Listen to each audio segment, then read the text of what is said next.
Part 1. The Awakening Dar.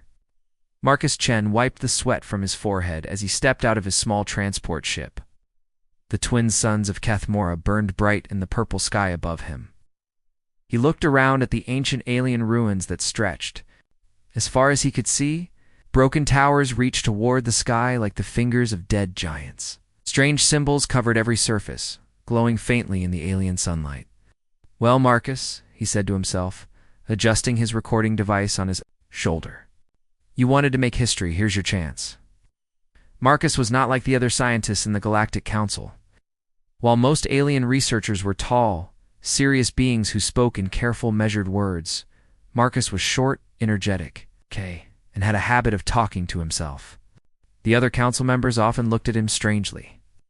Humans were the newest members of the Galactic Council, and many aliens still doubted they belonged. 3 research teams had come to Kethmora before Marcus.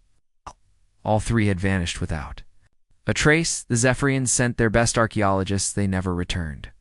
The crystal beings of Nexus Prime sent a team of their wisest scholars gone. Even the mighty Carathians, known throughout the galaxy for their bravery, had sent warriors and scientists together. They too had disappeared. The Galactic Council had declared Kethmora off-limits. Too dangerous, too mysterious. Convince them to let him try. Give the humans a chance, he had argued. Maybe we'll see something others missed. Now, walking through the empty streets of the dead city, Marcus wondered if he had made a terrible mistake. The city was beautiful. In a haunting way, the buildings seemed to grow from the ground like crystalline trees. Streets curved in perfect spirals that led the eye upward, toward a massive temple at the city's center. Everything was made from a white stone that seemed to glow with its own inner light. But the city was completely silent. No wind, no insects, no birds. Even Marcus's footsteps seemed muffled, as if the air itself was holding its breath. "The architecture is incredible," Marcus spoke into his recorder as he walked. "The mathematical precision is beyond anything I've seen. But there's something else here. Something that feels." He paused, searching for the right word. Alive. Marcus had studied alien cultures for 15 years. He had crawled through the mud tunnels of Zarian, climbed the ice pyramids of Frost Prime, and swum through the underwater cities of Aquanus. But nothing had prepared him for Kethmora as he walked deeper into the city. Marcus noticed that the alien symbols on the walls were changing. At first they had been simple geometric patterns. They were becoming more complex, more organic. They reminded him of neural networks or blood vessels. The temple loomed larger as he approached. It was a massive structure, easily the size of a sports stadium back on Earth. Spiral towers twisted upward from its base, connected by graceful bridges that defied gravity. The entrance was a perfect archway, tall enough for beings twice Marcus's height. Marcus stopped at the threshold and checked his equipment. His scanner showed no immediate dangers, but the readings were strange. Energy signatures flickered and danced across his screen in patterns he had never seen before. "Energy readings are off the charts," he reported to his recorder. "But the patterns are organic, almost like brainwaves." He stepped inside. The interior of the temple took his breath away. The ceiling soared hundreds of feet above him, supported by columns that seemed to twist like DNA helixes. Soft light emanated from the walls themselves, casting no shadows. But what drew Marcus's attention were the statues. Dozens of them lined the Great Hall. Each one was carved from the same glowing white stone as the rest of the city, but these were different. They were so lifelike that Marcus affected them to move. The statues depicted tall, graceful beings with elongated limbs and faces of otherworldly beauty. Their features were sharp and angular, but somehow still conveying great wisdom and sadness. Marcus walked slowly between the statues, the scanner recording everything. Each figure was unique, showing different poses and expressions. Some looked toward the sky, others gazed downward. A few seemed to be reaching out, as if trying to touch something just beyond their grasp. "The level of detail is extraordinary," Marcus whispered into his recorder. "Each statue appears to be carved from a single piece of stone, but the precision is perfect." You can see individual strands of hair, the texture of clothing, even what looked like pores in the skin. As he moved deeper into the hall, Marcus noticed that one statue was different from the others. While the rest were positioned throughout the hall, this one stood alone on a raised platform at the center. It depicted a female figure, though calling her female felt somehow inadequate. She was tall and elegant, with flowing hair that seemed to move despite being carved from stone. Her skin had a crystalline quality, as if it was made of living diamond. But it was her face that stopped Marcus in his tracks. Where the other statues had expressions of sorrow or wisdom, this one looked alive. Her eyes seemed to follow him as he approached. Her lips were slightly parted, as if she was about to speak. Marcus circled the statue slowly, taking readings with his scanner. The energy signatures here were even stronger than at the entrance. His equipment was practically humming with activity. Central statue is definitely the focus of whatever's happening here, he reported. Energy readings suggest some kind of ... power source? But I've never seen anything like this. Marcus stopped in front of the statue and looked up at her face. She was beautiful, but there was something sad in her expression, something that spoke of great loss and ancient duty. You're beautiful, Marcus said quietly, not bothering to speak into his recorder. I wonder who you were. What happened to your people? The statue's eyes seemed to bore into his soul. Marcus felt a strange connection, as if she was trying to tell him something important. He reached out slowly, then stopped himself. Marcus, you idiot, he muttered. Don't go touching alien artifacts. That's how archaeologists end up as cautionary tales. But something about her expression made him pause. The sadness in her stone features seemed so real, so human despite her alien nature. Marcus had always been a touchy-feely person. His friends back on Earth used to joke that he couldn't have a conversation without patting someone on the shoulder or giving them a hug. You look like you could use a friend, Marcus said to the statue with a small smile. I know the feeling. Being the only human out here gets lonely sometimes. Before he could stop himself, Marcus reached out and gently tapped the statue on the chest, right over where her heart would be. It was a playful gesture, the kind of thing he might do to a friend back home. Checking for a heartbeat, he said with a chuckle, speaking to his recorder again. Wouldn't that be something? Living statue with the statue's eyes snapped. Open Marcus stumbled backward, his heart pounding. The eyes that looked down at him were not stone anymore. They were alive, glowing with an inner light that shifted from blue to silver to gold. The crystalline skin began to warm, taking on a soft luminescence. Then her hand moved. It shot out faster than Marcus could react, grabbing his wrist in a grip that was firm but not painful. Energy coursed between them, a warm, tingling sensation. That traveled up Marcus's arm and into his brain, tried to pull away, but found he couldn't move. The statue's lips parted. She spoke in a voice like crystal chimes in the wind. Finally, she whispered, her eyes locking onto his. After so long, ... Finally, someone who can hear us. The temple around them began to change.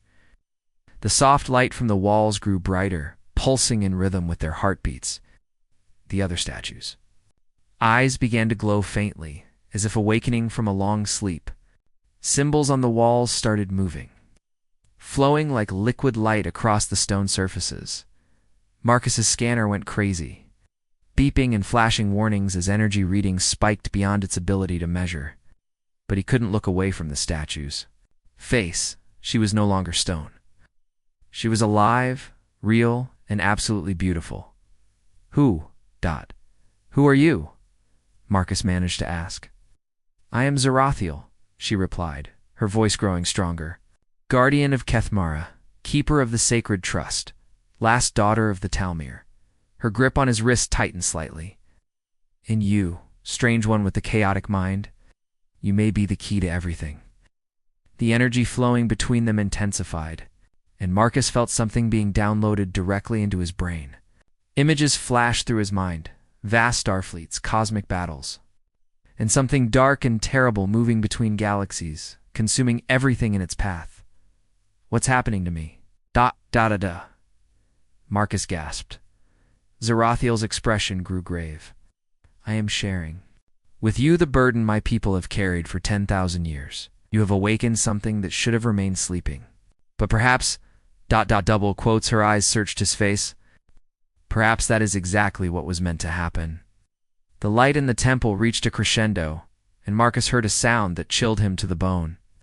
It was like the grinding of tectonic plates, but it came from deep beneath the temple. Something vast was stirring in the depths of Kethmora. Something that had been waiting for someone to wake the guardian. Something that was very hungry. Part 2. The guardian's test. The energy flowing between Marcus and Zarathiel slowly faded, but she kept her grip on his wrist. Her eyes, now fully alive and glowing with ancient power, studied his face with intense curiosity. You are not like the others who came before, she said, her voice like music made of starlight. Your mind is chaotic, unpredictable. This is good. Marcus tried to pull his arm free, but her grip was firm. Others? You mean the research teams that disappeared? Zarathiel's expression grew sad. They were not ready. Their minds were too rigid, too focused on logic alone. They could not pass the tests. She released his wrist and stepped down from the platform, moving with fluid grace. But you might be different. What tests? Marcus asked, rubbing his wrist where she had held it. The skin still tingled with residual energy. Instead of answering, Zarathiel walked to the center of the hall. The other statue's eyes grew brighter, and Marcus realized they were not just decorations. They were watchers. Guardians like Zarathiel, all awakening to observe what would happen next. 10,000 years ago, Zarathiel began, her voice echoing in the vast chamber. My people, the Talmir, faced a terror beyond imagination. We called it the Devourer. It came from the space between galaxies, consuming entire star systems. Growing stronger with each civilization it destroyed, Marcus felt his scientific curiosity override his fear. What kind of entity could consume entire star systems? Not just the planets and stars, Zarathiel replied, turning to face him. It consumed the life force, the consciousness, the very souls of every living being. It learned from each species it devoured, becoming more intelligent, more cunning, more unstoppable. She gestured to the temple around them. This place is not just a temple. It is a prison. My people sacrificed everything to trap the Devourer here, beneath the sacred mountain.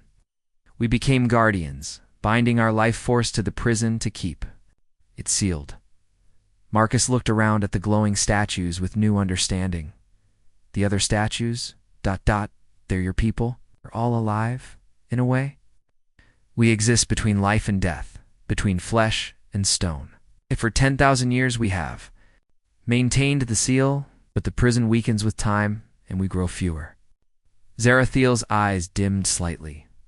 The Devourer stirs. It knows the barriers are failing. What happened to the other research teams? Marcus asked, though he was beginning to understand. Each guardian can only awaken when touched by a living being. When the Zephyrians came, my sister Valandra awakened. When the Nexus Prime scholars arrived, my brother Kethulin stirred. Each time we hoped, but each time they failed the tests. Marcus swallowed hard. What kind of tests? Zarathiel smiled, but it was not entirely reassuring. To maintain the prison, two minds must work as one. Guardian and the living being must share consciousness, share will, share purpose. But this is only possible if both minds are compatible. She began walking toward a doorway Marcus had not noticed before. It had appeared in the wall as if growing from the stone itself. But tests determine compatibility. They measure courage, wisdom, adaptability, and most importantly, double quotes. She paused and looked back at him. The willingness to sacrifice oneself for others. Marcus followed her through the doorway into a corridor lined with more glowing symbols. And if someone fails the tests, they are returned to their ships, their memories altered to protect the secret. They believe they found nothing here and leave. It is kinder than death. Zarathiel's voice carried centuries of regret. But kindness will not save the galaxy when the Devourer breaks free. The corridor opened into a circular chamber with a domed ceiling. The walls were covered in moving patterns of light that hurt Marcus's eyes to look at directly. In the center of the room stood a simple chair made of the same white stone as everything else. The first test, Zerothiel announced. Courage in the face of fear. Marcus looked at the chair suspiciously. What do I need to do? Sit. Open your mind. Face what you fear most. She gestured to the chair. The Zephyrian team leader made it through this test, but barely. The Nexus Prime Scholar fled after 30 seconds. The Korathan warrior shook her head. Even the bravest of their kind could not endure what they saw. Marcus approached the chair slowly. He had always considered himself reasonably brave, but he was not a warrior like the Korathians. He was just a scientist who liked old things and bad jokes. What exactly will I see? He asked. Your deepest fears made manifest, not illusions. The chair reads your mind and creates reality from your fears. You could actually die if your fear is strong enough to kill you. Marcus sat down despite his better judgment. Well, that's comforting. Any other cheerful warnings? Zerothiel looked surprised by his response. You joke in the face of danger? It's unexpected. Humor helps me think, Marcus replied with a shrug. If I'm going to die horribly, I might as well go out with a smile. The moment Marcus settled into the chair, the world exploded into terror. He was back on Earth. Not in his childhood home, but everything was wrong. The walls were covered in a black substance that pulsed like living flesh. Ow. The windows showed not the familiar street outside, but an endless void filled with screaming faces. His family stood before him, but their eyes were hollow and accusing. Left us, his mother said, her voice echoing strangely. You cared more about dead aliens than your own family. Marcus felt the familiar stab of guilt he had carried for years. He had missed his father's funeral because he was excavating ruins on Proxima Station. He had chosen his career over relationships, over family, over everything normal people valued. But as the guilt threatened to overwhelm him, Marcus did something unexpected. He laughed. You know what, Mom? He said to the horrifying vision of his mother. You're probably right. Okay, I did choose my work over family dinners and birthday parties. But you know what else? I've helped save 3 colonies from plague by finding ancient medical texts. I've prevented 2 wars by translating peace treaties that were thought lost forever. And right now, I might be the only person who can help save the entire galaxy. The vision wavered, confused by his response. Marcus stood up from the chair. Still in the middle of the nightmare reality, I'm not perfect, and I've made mistakes. But running away from my responsibilities now won't bring Dad back or fix the past. Sometimes doing the right thing means accepting that you can't do everything. The nightmare collapsed like smoke, and Marcus found himself back in the circular chamber. Zerothiel was staring at him with amazement. Most beings fight the fear, or are consumed by it, she said slowly. You acknowledged it and chose to act despite it. This is ... very unusual. Marcus grinned. I'm told I'm an unusual kind of guy. What's the next test? The next chamber contained a complex puzzle, a 3-dimensional maze of light that hung in the air. The goal was to guide a small spark of energy from one end to the other, but the paths constantly shifted and changed. Intelligence and adaptability, Zerothiel explained. The Zephyrians spent hours trying to calculate the perfect solution. They failed because they assumed there was one correct answer. Marcus studied the maze for a few minutes, watching the patterns. Then he did something that made Zerothiel gasp. Instead of trying to find the correct path, he sent the spark bouncing randomly off the walls. When it hit a dead end, instead of backing up, he made it blast through the wall. That's cheating, Zerothiel protested. Is it? Marcus asked. You said get the spark from one end to the other. You didn't say I had to follow the paths. The spark reached the end, having carved its own route through the maze. Sometimes the best solution is the one nobody thought of. Zerothiel stared at the destroyed maze, then began to laugh. It was the first time she had laughed in 10,000 years, and the sound filled the chamber like silver bells. Your mind truly is chaotic, she said. But chaos has its own wisdom. The final test was the hardest. Marcus found himself in a chamber where he faced a choice: save himself or save a stranger. The scenario was elaborate and realistic. A burning building, a child trapped inside, only enough time to save one person. Previous test takers had agonized over the choice, trying to find a logical solution. But Marcus didn't hesitate. He ran into the burning building to save the child, even though he knew it meant his own death in the simulation. As the flames consumed him, Marcus felt strangely at peace. He had made his choice based on what felt right, not what made logical sense. When the simulation ended, Zarathiel was looking at him with something like wonder. "You passed," she whispered. "In 10,000 years, no one has passed all 3 tests. Your people, ... humans. You are extraordinary."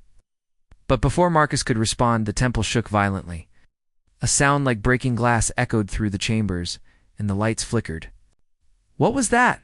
Marcus asked. Zarathiel's face went pale. The tests were not just to determine your worthiness. They were powered by the prison's energy.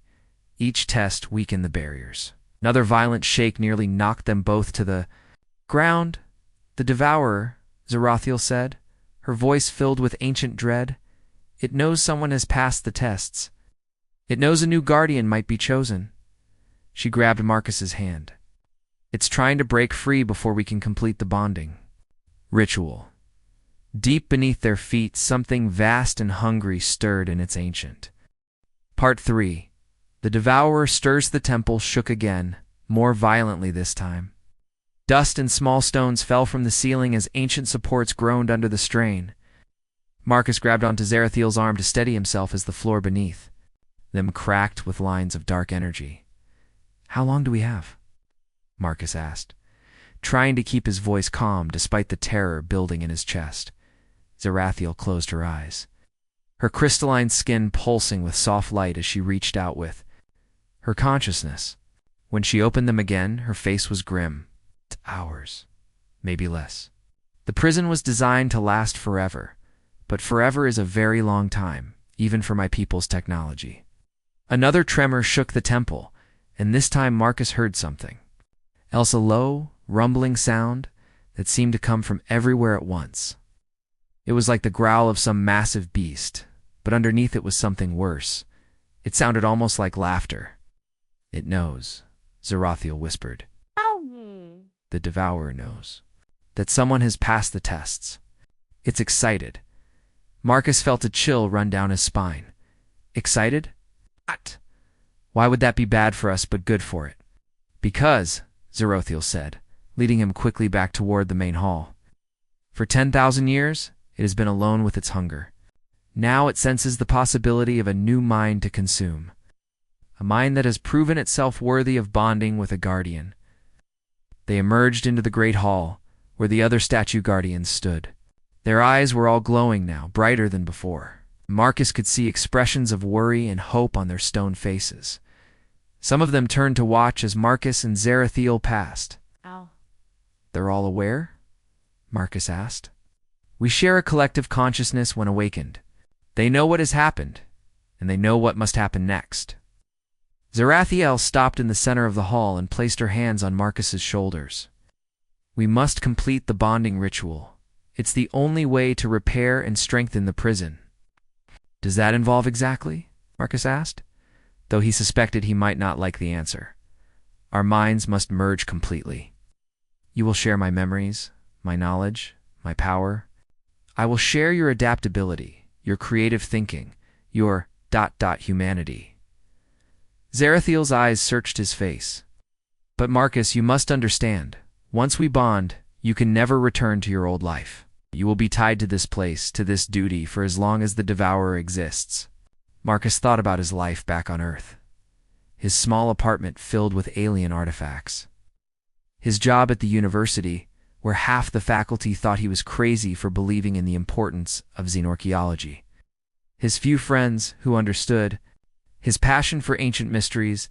It wasn't much of a life to give up, honestly. "And if I don't bond with you?" he asked. Oh. "The prison fails within hours. The devourer escapes. It will consume this planet first, then move on to the nearby systems. The Galactic Council will try to stop it, but they don't understand what they're facing. Within a decade, half the galaxy will be gone. The temple shook again, and this time, cracks appeared in the walls. Through the cracks, Marcus could see a sickly green light pulsing from somewhere deep underground. "That's the devourer?" he asked, pointing at the light. "Just the edge of its influence. The creature itself is much larger." Sfose's voice was tight with controlled fear. "Marcus, we don't have much time to decide." Before Marcus could answer, his communicator crackled to life. A familiar voice filled the hall. "Captain Vexstar of the Galactic Council Enforcement Fleet." "Dr. Chen, this is Captain Vexstar. We're detecting massive energy readings from your location. Our sensors show seismic activity increasing rapidly. What is your status?" Marcus looked at Zarathiel, who nodded. He activated his communicator. "Captain, this is Dr. Chen. I'm alive, but the situation is complicated. There's something buried under this planet that the Galactic Council needs to know about. Dr. Chen, we have 12 ships in orbit detecting energy signatures unlike anything in our databases. Several of our vessels are reporting system malfunctions. We're preparing to evacuate you immediately." Another voice cut in. "Commander, this is of the Zephyrian science vessel. Dr. Chen, our missing research team was last detected at your location. Have you found any trace of them?" Marcus hesitated. How could he explain that their teams had been sent away with altered memories? That there was an ancient cosmic horror trapped beneath the planet? That he was about to bond his mind with an alien guardian to prevent galactic apocalypse? "Commander, your team is safe. They left the planet and returned to Zephyrian space. Their mission here was ... unsuccessful. It's impossible. This is replied. We have no record of their return." The temple shook so violently that Marcus was thrown to his knees. Several of the guardian statues cracked, and their glowing eyes flickered. Zarathiel cried out in pain. "The connection is failing," she gasped.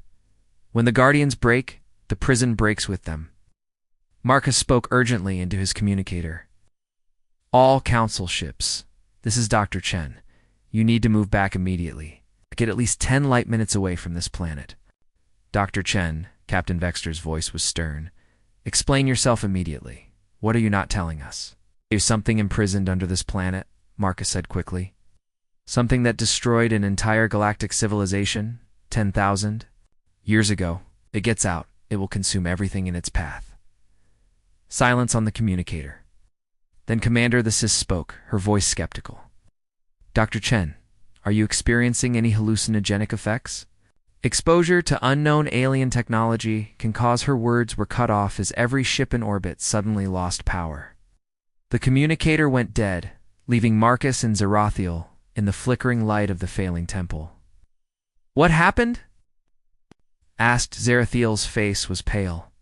"The devourer just sent out a pulse of psychic energy. It's testing the ships, learning about their technology, their crews." She grabbed his hand. "Marcus, we're out of time. The bonding must happen now." As if in response to her words, the floor in the center of the hall began to crack open. Green light poured out of the growing fissure, and with it came a sound that made Marcus's teeth ache. It was the sound of a million voices screaming in unison. "That's the devourer?" Marcus asked, staring at the light. "That's just its influence reaching upward. The creature itself is still far below, but..." Zarathiel closed her eyes and concentrated. When she opened them, they were filled with terror. "It's learning about you, Marcus. It can sense your mind. Through our connection, it knows about humanity now. Is that bad? It's never encountered humans before. Every species it has consumed was logical, predictable. But your mind... She gripped his hand tighter. "Your chaotic thinking, your emotional responses, your ability to find unexpected solutions. It doesn't understand these things." "And what?" "It doesn't understand. It wants to consume even more desperately." The crack in the floor widened, and tentacles of pure shadow began reaching upward from the depths. Where they touched the stone, it withered and turned black. "The ritual," Marcus said. "Tell me what to do." Zarathiel led him to stand directly in front of her, their hands clasped between them. Open your mind completely. Not fight what you feel or see.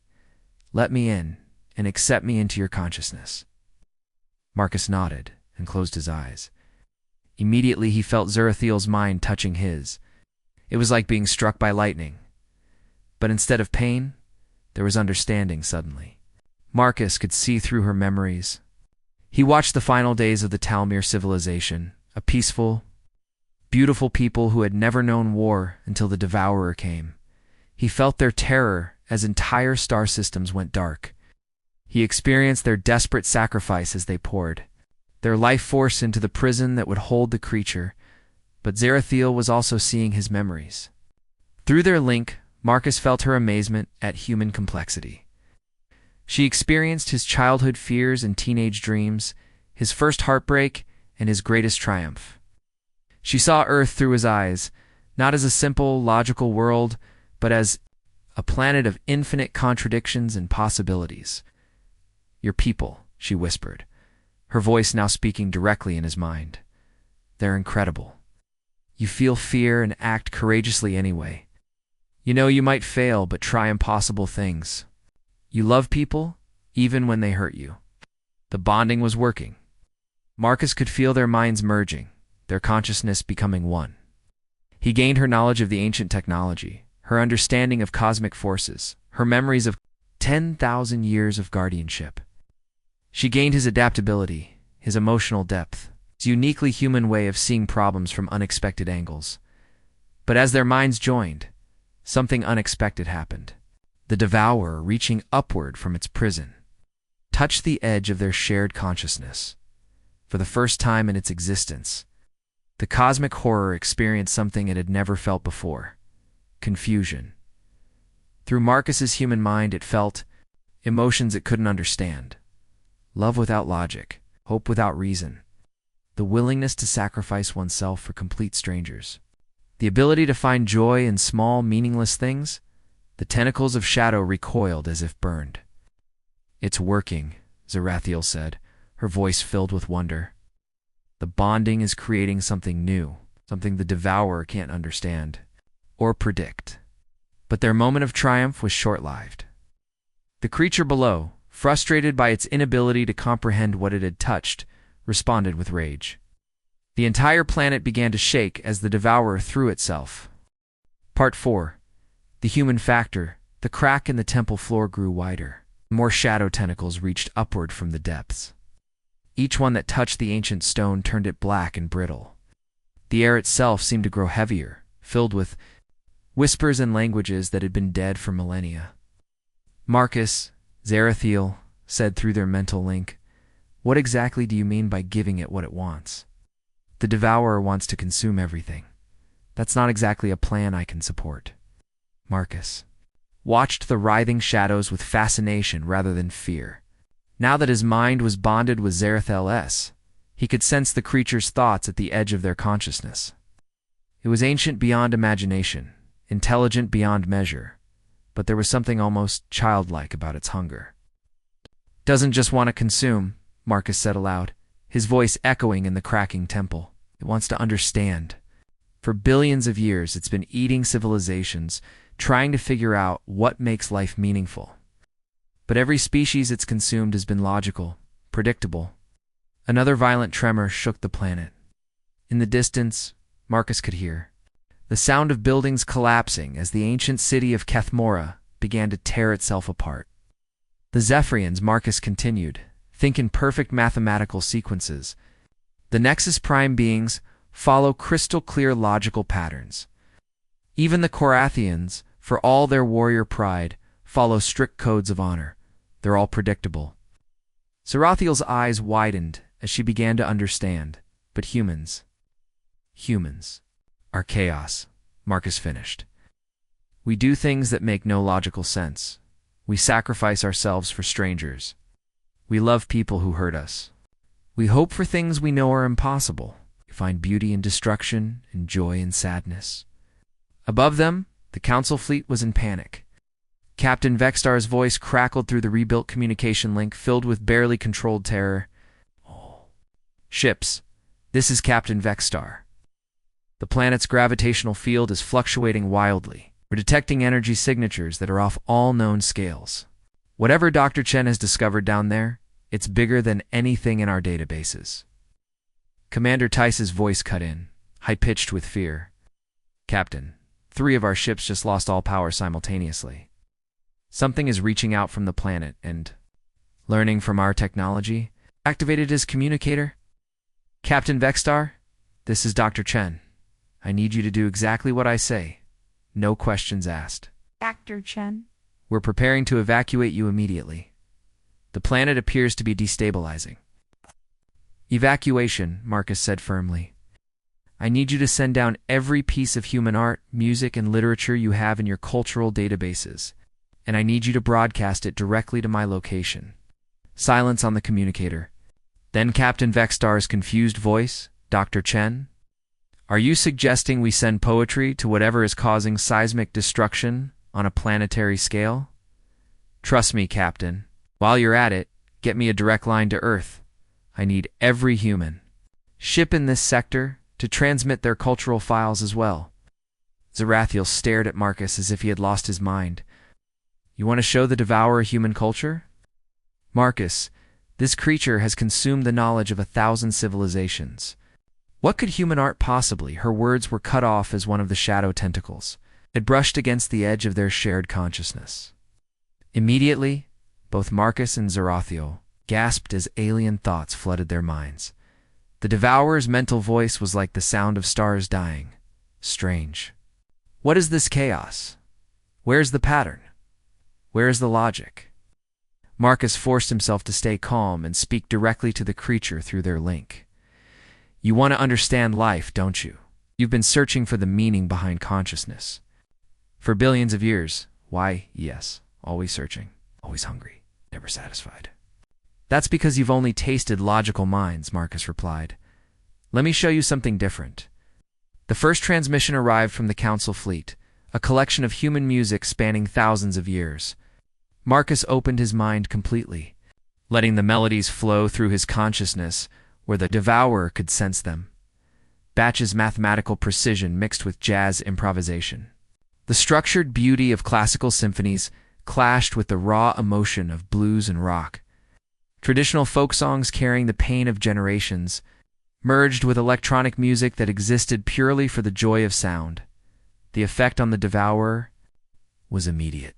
The shadow tentacles recoiled as if struck, and the creature's mental voice became confused. WHAT. What is this? Structure and chaos. Pattern and randomness. ... both at once. That's just the beginning, Marcus said. Opening his mind to more transmissions, human literature flooded through their connection. Epic poems about heroes who failed gloriously. Love stories that ended in tragedy, but were somehow beautiful because of it. Comedy that found humor in pain. Philosophy that embraced contradiction as truth. The Devourer's confusion grew stronger. Impossible. These minds choose suffering. They find beauty in destruction. They love what hurts them. WHY. Because, Marcus said, letting his own memories flow through the link, humans understand something you don't. Life isn't about avoiding pain or finding perfect logic. It's about choosing to care about things even when they're temporary. When they hurt. Marcus shared his memory of his father's funeral. The pain of loss mixed with gratitude for the time they'd had. He showed the Devourer his first heartbreak, and how it had made him more compassionate, not less. He revealed his fear of failure and how it pushed him to try harder. More transmissions arrived from human ships throughout the sector. Children's drawings that showed stick figures holding hands under crooked suns. Memorials that honored both victory and the terrible cost of conflict. Movies that made people cry and then made them laugh. Stories about ordinary people doing extraordinary things, not for glory, but simply because it was right. The planet stopped shaking. The shadow tentacles withdrew slightly, no longer reaching upward, but hovering uncertainly at the edge of the crack. I do not understand. The Devourer's voice was smaller now, less certain. Why do they choose this? Why embrace pain? Why love what dies? Zarathiel, witnessing this exchange through their bond, was amazed. In 10,000 years, I've never seen the Devourer show uncertainty. It's always been absolutely confident in its purpose. Marcus pressed his advantage. You want to understand consciousness? Real consciousness isn't about perfect logic or avoiding death. It's about choosing to matter even for a brief moment. It's about loving something bigger than yourself. He shared more memories. Scientists who spent their lives studying distant stars they would never visit. Parents who sacrificed their dreams so their children could have better ones. Artists who created beauty knowing it would outlast them. Show me more. The Devourer whispered, his mental voice now carrying something that might have been wonder. Marcus opened his mind completely, no longer filtering what the creature could see. Oh? He shared humanity's greatest triumphs and most terrible failures. The end of wars and the start of new ones. The cure for diseases and the creation of new weapons. The exploration of space and the destruction of environments. He showed the Devourer humanity's contradictions, how they could be capable of both. Incredible cruelty and boundless compassion, sometimes in the same moment. How they could know something was impossible and try it anyway. How they could face certain death and still crack jokes. The creature's confusion was total. Now, they know they will die. Yet they create, they love, they hope. They choose. To matter for such a short time, why is this? Beautiful. Because, Marcus said gently, meaning isn't about lasting forever. It's about choosing to care while you can. Oh. Suddenly, the Devourer's presence and their link changed. The hunger was still there, but it was different now. Instead of the desperate need to consume and possess, it felt like ... curiosity, wonder. The desire to understand rather than devour. I have been wrong, the creature whispered. For so long, thought consciousness was about permanence, about avoiding ending. But these humans, they embrace ending and find meaning in it. The shadow tentacles began to withdraw back into the crack. The green light grew softer, less threatening. But then the planet shook again, more violently than before.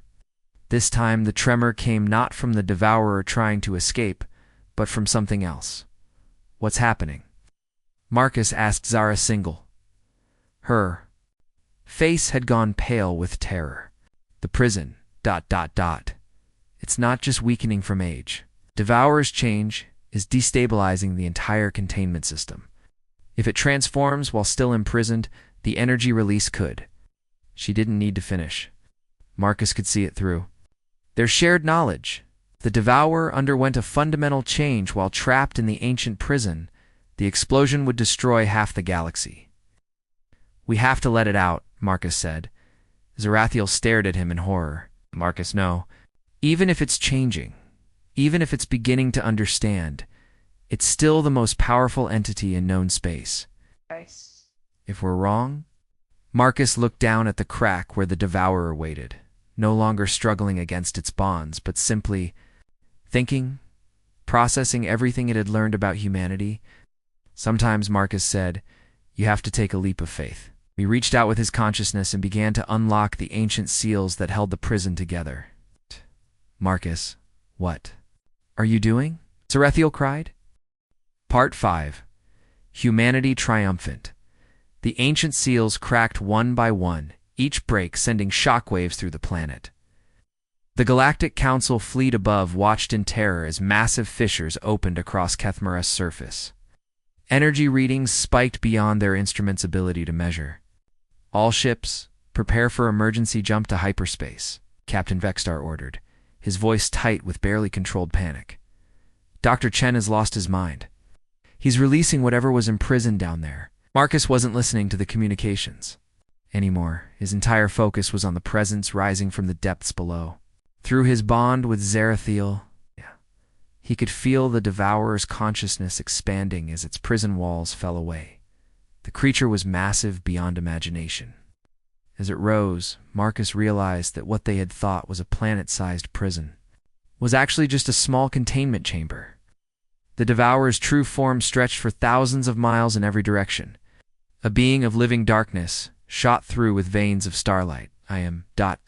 free ... The Devourer's mental voice echoed across space, no longer confined to the temple's depths. Every conscious being within 10 light-years could hear it. Zerathiel gripped Marcus's hand so tightly he thought his bones might break. Marcus, what have we done? If you're wrong about this, then we're all dead anyway, Marcus replied, surprisingly calm. But I don't think I'm wrong. The Devourer's form continued to unfold from the planet's core. It was beautiful in a terrifying way, like watching a black hole bloom into existence, or seeing the birth of a dark star. Its presence warped space around it, bending light and gravity to its will. The Council ships tried to flee, but found their engines wouldn't respond. The Devourer's influence extended far beyond its physical form, affecting technology and consciousness. Alike so long, as the creature whispered, its voice filled with something that might have been wonder. So long since I felt the touch of stars... Marcus stepped forward. Still connected to the entity through his bond with Zerathiel. You're free now. What will you do? The Devourer's attention focused on him, and Marcus felt the weight of its cosmic awareness pressing against his mind. But instead of the crushing hunger he expected, there was something else. Curiosity, confusion, and underneath it all, profound sadness. For billions of years I consumed, the Devourer said.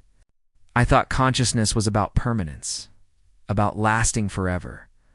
I devoured civilizations to make them part of me, to preserve them. Images flashed through the shared mental link, entire species absorbed into the creature's essence. There. Knowledge and memories preserved, but their individuality lost. The Devourer had thought it was saving them from the tragedy of ending. But your people... The creature's focus shifted, touching the edges of humanity's cultural transmissions that still flowed through space. They choose to end. They find meaning. In temporariness, they love knowing it will hurt. That's what makes us human, Marcus said. We don't try to avoid pain or make everything permanent. We choose to care about things because they matter, not because they last forever. The Devourer was silent for a long moment, processing this concept. Round them, the temple began to collapse as the planet's structure shifted to accommodate the creature's emergence. But neither Marcus nor Zerathiel moved. This conversation was too important. I have caused suffering, the Devourer finally said, and its mental voice carried a weight of regret that spanned galaxies. I thought I was preserving consciousness, but I was destroying what made IT beautiful. You didn't know, Marcus said gently. You were trying to understand life the only way you knew how. But now you've learned something new. Yes, something new. The creature's form shifted, and for the first time in its existence, it began to change. The darkness that made up its body started to lighten, shot through with colors that had no names. I feel different, as if I am becoming something I was always meant to be.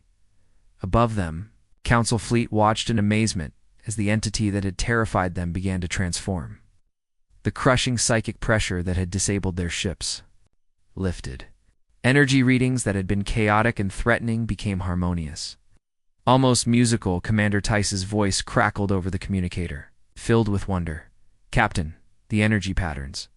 They're becoming more organized, more ... beautiful. The Devourer's transformation accelerated.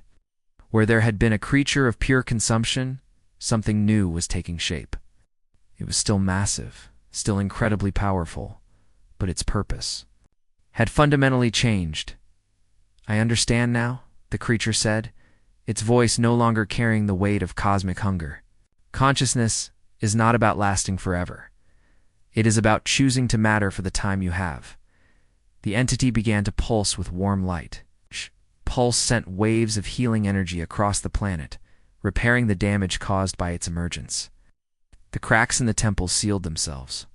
The crumbling city of Kethmera restored itself to its former glory. I have taken so much, the Devourer continued. Consumed so many civilizations. I cannot undo what I have done, but I can give back. The creature reached out with its consciousness, touching the minds of every being within range, but instead of consuming them, it shared with them. Knowledge flowed from the devourer to the council ships, the accumulated wisdom of 1,000 dead civilizations. Freely given, rather than forcibly taken. Captain Vextar's voice was filled with awe. Dr. Chen, we're receiving data transmissions. Unlike anything we've ever seen. Scientific knowledge, mathematical theorems, artistic techniques. It's like a library of an entire galaxy's worth of learning. This is my gift, the devourer said. The knowledge of those I consumed. Return to the living. Perhaps some good can come from the suffering I caused. But the creature wasn't finished. It began to reach out across space, seeking the scattered survivors of the civilizations it had destroyed. Where it found refugee populations struggling to rebuild, it sent aid. Where it found lost colonies dying on barren worlds, it restored their environments. Where it found species on the brink of extinction, it gave them new hope. Marcus watched this transformation with tears in his eyes. You're not the devourer anymore, are you? No, the creature replied, and its mental voice now carried warmth instead. Of hunger, I am. Something new. A guardian, perhaps. A protector of the temporary beauty that is consciousness. Zarathiel, still bonded with Marcus, felt her own purpose shifting. For 10,000 years, she had been a guardian of a prison. Now she could be something more. What will you do now? She asked the transformed entity. I will travel the galaxy, it replied. I will seek out those who suffer, not to consume them, but to ease their pain. I will protect the small. Brief lights of consciousness that make existence meaningful. The creature began to rise from the planet, its massive form moving gracefully through space. As it departed, it left behind one final gift, the knowledge of how to detect its presence, so that civilizations would know when help was coming instead of fearing. Destruction. Thank you, the entity said, directing its gratitude toward Marcus. Your people have taught me what I could not learn in billions of years of existence, that the meaning of life is not in lasting forever, but in choosing to love what is temporary. Captain Vextar's voice came over the communicator, filled with amazement. Dr. Chen, sensors show the entity is departing the system. It's heading toward the vegan colonies. They've been struggling with a plague for months. Marcus smiled. The vegan colonies would be the first to experience the entity's new purpose, not as a consumer of life, but as its protector. As the transformed devourer disappeared into hyperspace, the Galactic Council fleet slowly approached Kethmera. Representatives from dozens of species wanted to understand what had happened, how a human had accomplished what armies could not. Zarathiel looked at Marcus, their mental bond still strong. Your people are extraordinary. 10,000 years, no species has ever shown such wisdom in the face of cosmic terror. Marcus laughed, the sound echoing through the restored temple. We're not wise, we're just stubborn, refused to believe that anything is truly hopeless. Perhaps Zarathiel said with a smile, that is the same thing. Over the following months, reports began to reach the Galactic Council from across the galaxy. The entity that had once been the devourer was indeed traveling from system to system, but not as a destroyer. Planets ravaged by war found their environments mysteriously healed. Species facing extinction discovered new worlds perfectly suited to their needs. Lost colonies received supplies and knowledge that allowed them to thrive. The galaxy began to call it the Guardian. And stories spread of how a single human had transformed the greatest threat in cosmic history into its greatest protector. Marcus remained on Kethmera, working with Zarathiel and the other awakened guardians to study the ancient technology and share it with the council. His small act of curiosity, playfully tapping a statue's chest, had changed the fate of the entire galaxy. When asked by reporters how he had known his plan would work, Marcus always gave the same answer. I didn't know. But sometimes you have to take a leap of faith. Sometimes you have to choose to hope for something impossible. And in the depths of space, traveling from world to world on a mission of healing and protection, the entity that had once devoured galaxies smiled with the joy of finally understanding what it meant.